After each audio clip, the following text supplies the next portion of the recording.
ಇಡೀ ಕರ್ನಾಟಕ ಈಗ ನೋಡಾಕತೈತಿ ಅಥಣಿ. ಏನ್ರಿ ಅಥಣಿದ ಗದ್ದಲ ಅಂಥೇಳಿ ನನಗೂ ಕೇಳಾಕತ್ರಿ. ನಾನು 3 ದಿವಸದಿಂದ ಶಾಂತ ಚಿತ್ತದಿಂದ ನೋಡಾಕತ್ತಿದ್ನಿ.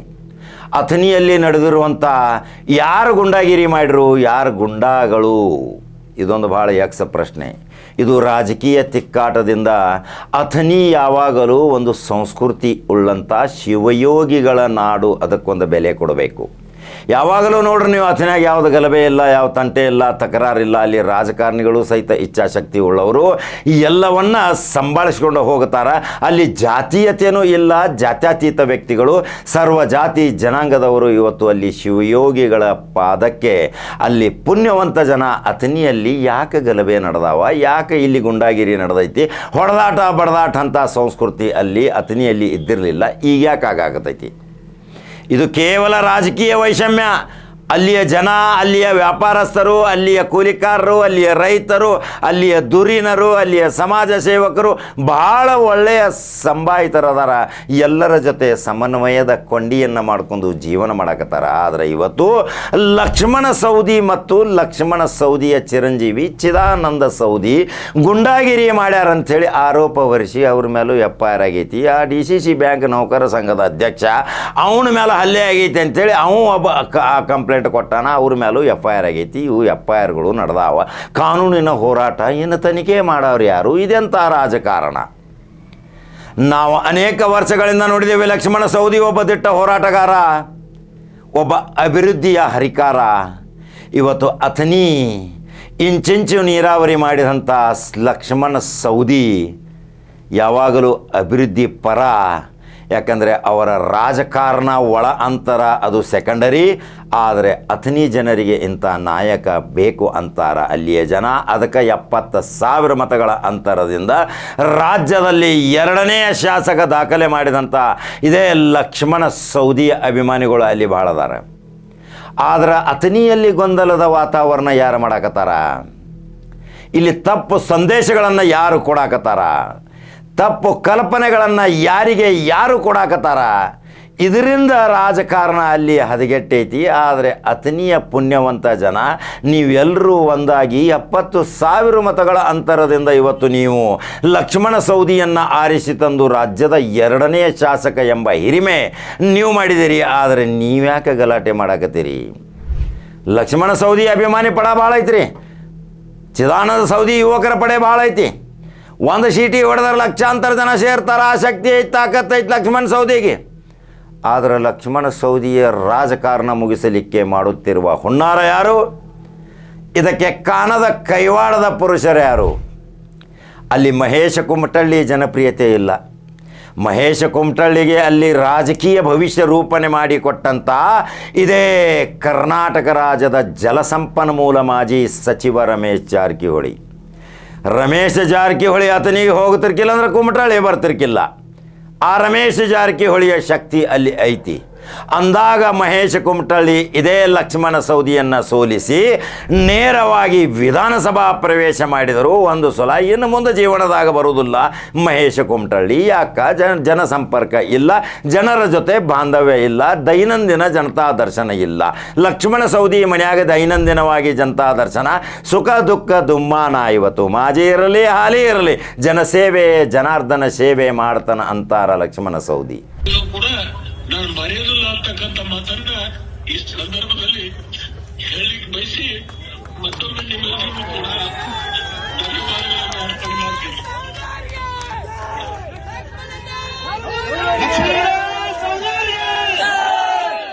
ಇವತ್ತು ರಾಜೀನಾಮೆ ಕೊಡಲೇ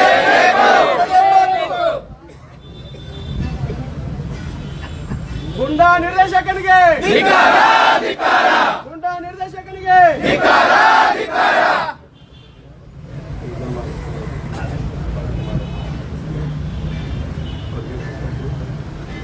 ನಮ್ಮ ನೌಕರರ ಒಕ್ಕೂಟದ ವತಿಯಿಂದ ನಾವು ನಮ್ಮ ಬ್ಯಾಂಕಿನ ಮಾನ್ಯ ಅಧ್ಯಕ್ಷರಿಗೆ ನಾವು ಒಂದು ಮನವಿಯನ್ನು ಸಲ್ಲಿಸ್ತಾ ಇದ್ದೀವಿ. ಇವಾಗ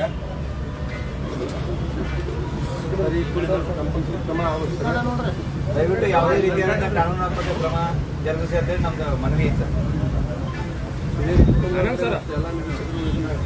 ಎಲ್ಲ ಸಿಬ್ಬಂದಿಗಳ ನೌಕರಿ ಮಾಡೋದು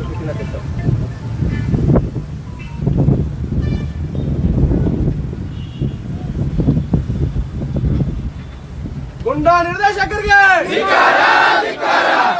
ಬೇಕೇ ಬೇಕು ನ್ಯಾಯ ಬೇಕು, ಬೇಕೇ ಬೇಕು ನ್ಯಾಯ ಬೇಕು. ಏನೇ ಬರಲಿ ಏನೇ ಬರಲಿ ಧಿಕ್ಕಾರ ಧಿಕ್ಕಾರ ಧಿಕ್ಕಾರ ಧಿಕ್ಕಾರ हमारा यूनियन हमारा यूनियन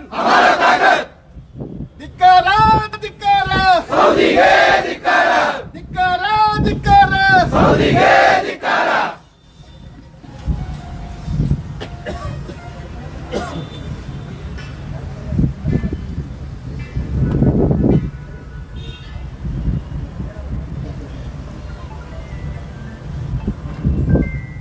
ಎಲ್ಲ ಇಂಜಿನಿಯರ್ ಕೊಟ್ಟಂಥ ಈ ಮನವಿಯನ್ನು ನಾನು ನಮ್ಮ ಎಲ್ಲ ನಿರ್ದೇಶಕರ ಪರವಾಗಿ ಸ್ವೀಕಾರ ಮಾಡಿ ಇದರ ಬಗ್ಗೆ ಕುಲಂಕಷವಾಗಿ ವಿಚಾರ ಮಾಡಿ ಮುಂದಿನ ಕ್ರಮ ಜರುಗಿಸಲಾಗುವುದು.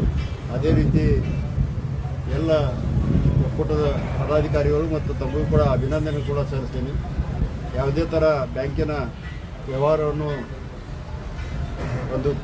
ಒಂದು ತಡೆ ಮಾಡದೆ ನೀವು ಸ್ಟ್ರೈಕನ್ನು ಹಿಂತೆಗೆದುಕೊಂಡು ತಾವು ಮನವಿಯನ್ನು ಕೊಡುವ ಮುಖಾಂತರ ತಮ್ಮ ವಿರೋಧವನ್ನು ವ್ಯಕ್ತಪಡಿಸಿದ್ದೀರಿ. ಈಗಾಗಲೇ ತಾವು ಕೂಡ ಬ್ಯಾಂಕಿನ ಒಂದು ಹಿತದೃಷ್ಟಿಯಿಂದ ಈ ಕ್ರಮವನ್ನು ಕೊಂಡಿದ್ದು ತಮಗೆ ಅಭಿನಂದನೆ ಕೂಡ ಸಲ್ಲಿಸಿ ಇದರ ಬಗ್ಗೆ ಮುಂದಿನ ದಿನಮಾನ ಯಾವುದೇ ಥರ ತಮ್ಮ ಜೊತೆಗೆ ನಾವು ನಿರ್ದೇಶಕ ಮಂಡಳಿಯವರು ಕೂಡ ಇರ್ತೀವಿ ಅಂತ ಹೇಳಿ ಇದು ಕುಲಂಕಷವಾಗಿ ವಿಚಾರ ಮಾಡಿ ಈಗಾಗಲೇ ನಾವು ನಿರ್ದೇಶಕ ಮಂಡಳಿ ಒಂದು ಎಮರ್ಜೆನ್ಸಿ ಮೀಟಿಂಗನ್ನು ನಿನ್ನೆನೇ ಕರೆದು ನಮ್ಮ ಜೊತೆಗೆ ಸ್ವಲ್ಪ ಮಟ್ಟಿಗೆ ಮುಂದೆ ಕೂಡ ಸಂಧಾನ ಮಾಡಿ ಈ ಒಂದು ವಿಷಯವನ್ನು ಮುಗಿಸಲು ಪ್ರಾಮಾಣಿಕವಾದ ಪ್ರಯತ್ನವನ್ನು ಮಾಡ್ತೇನೆ ಅಂತ ಕೇಳಬಯಸ್ತೇನೆ.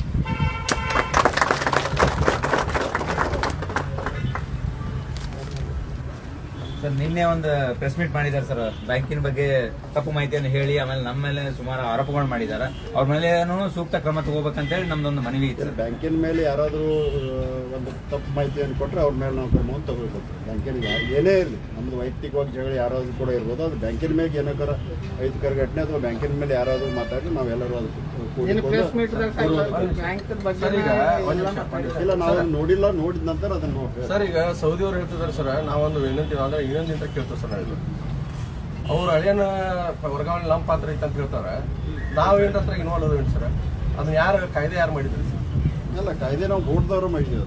ಅದು ಎಲ್ಲರಿಗೂ ಹೇಳಿದ್ದೇವೆ ನಾವು ಬೋರ್ಡ್ನಲ್ಲಿ ನೋಡ್ರಿ, ಇನ್ನೂವರೆಗೆ ನಿಯಮಗಳು ಬ್ಯಾಂಕಿನಲ್ಲಿ ಒಂದು ಸೂಚನೆ ನಡಿಬೇಕಾದ್ರೆ 3 ವರ್ಷ ನಂತರ ಎಲ್ಲರೂ ಟ್ರಾನ್ಸ್ಫರ್ ಆಗಬೇಕು. ಅದು ಇನ್ನೂವರೆಗೆ ನಮ್ಮಲ್ಲಿ ಆಗಿದ್ದಿಲ್ಲ.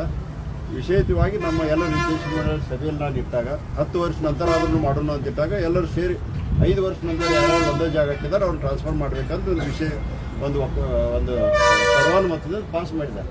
ಅದರವಾಗಿ ಮೊದಲನೇದಾಗಿ ನಾವು TCOಗಳನ್ನು ಪ್ರಾರಂಭ ಮಾಡಿದೆವು. TCOಗಳಂದ್ರೆ ಈಗ ಮಾರ್ಚ್ ಬರೋದ್ರಿಂದ ಮಾರ್ಚ್ವರೆಗೆ ಯಾರನ್ನೂ ಟ್ರಾನ್ಸ್ಫರ್ ಮಾಡಬಾರ್ದು ಅಥವಾ ಹೊಸ ಬ್ರ್ಯಾಂಚ್ಗೆ ಹೋಗೋದ್ರಿಂದ ಅಲ್ಲಿ ಸ್ವಲ್ಪ ವ್ಯವಹಾರಕ್ಕೆ ಅಡಚಣೆ ಆಗ್ಬೋದು ಅಂತ ತಿಳ್ಬೋದು.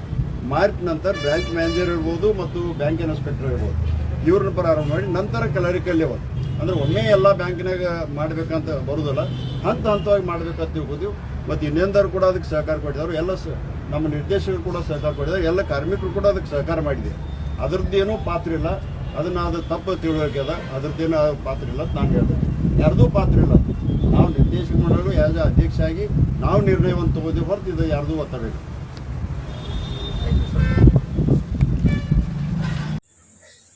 ಮಂಗ್ಯ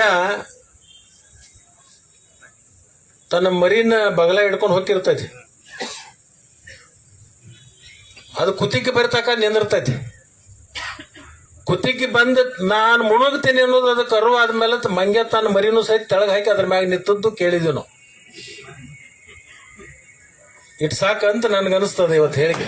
ನಡೀತೀನಿ ಮುಂದೂ ಧರ್ಮದಿಂದ ನಾವು ಅದಕ್ಕೆ ದಯಮಾಡಿ ತಪ್ಪು ಮಾಡಲಾರ್ದ, ಯಾವುದೇ ಒಂದು ಅನ್ಯಾಯ ಮಾಡಲಾರ್ದ ನನಗೆ ಮನಸ್ಸಿಗೆ ನೋವು ಆಗುವಂಥ ಕೆಲಸ ದಯವಿಟ್ಟು ಮಾಡಕ್ಕೂ.